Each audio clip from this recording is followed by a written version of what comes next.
வணக்கம். உங்க சேலமாரா தமிழ்ச்செல்வன்.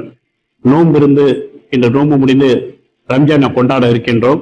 ஒழுக்கத்திலும் கட்டுப்பாட்டிலையும் ஒரு எடுத்துக்காட்டு தான் இஸ்லாமியம்.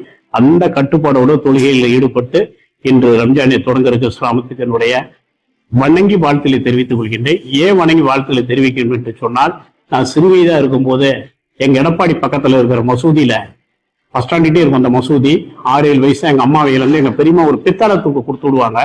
போய் அந்த கஞ்சை வாங்கிட்டு வந்து பசிக்கு பிடிச்சோன்னாங்க. அதனால என்னால அதை மறக்க முடியாது. இப்படி இஸ்லாமத்தில் எனக்கு உறவு உண்டு. அதே மாதிரி இந்த தொழிலுக்கு எனக்கு பிரியாணி போடகாரம் செங்கல்பட்டை சேர்ந்த என் குரானா குரு அவர்கள், அவர் மறைந்து விட்டார். அவரோட குடும்பத்தை நினைத்து பார்க்கிறேன். என் நண்பர் நஜீஸ் பாய், அவரை நினைச்சு பார்க்கிறேன். சபிபாய் அவர்களை நினைத்து பார்க்கிறேன். எனக்கு இத்தனை ஆண்டுகளாக 25 ஆண்டுகள் மேலாக மட்டன் சப்ளை பண்ணிட்டு இருந்த பஷீர் பாய் அவர்களை நினைத்து பார்க்கிறேன்.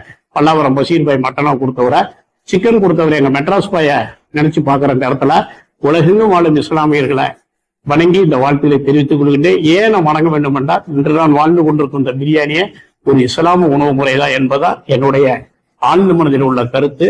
அதை கொண்டாட இருக்க இஸ்லாமிய உலகெங்கும் இருக்கும் மக்களுக்கு, என் நண்பர்களுக்கு, என் குடும்பத்தின் சார்பாக, சேலமுறை தொழிலாளர் சார்பாக, என் நண்பர்கள் சார்பாக வணங்கி வாழ்த்துக்களை தெரிவித்துக் கொள்கின்றேன். நன்றி.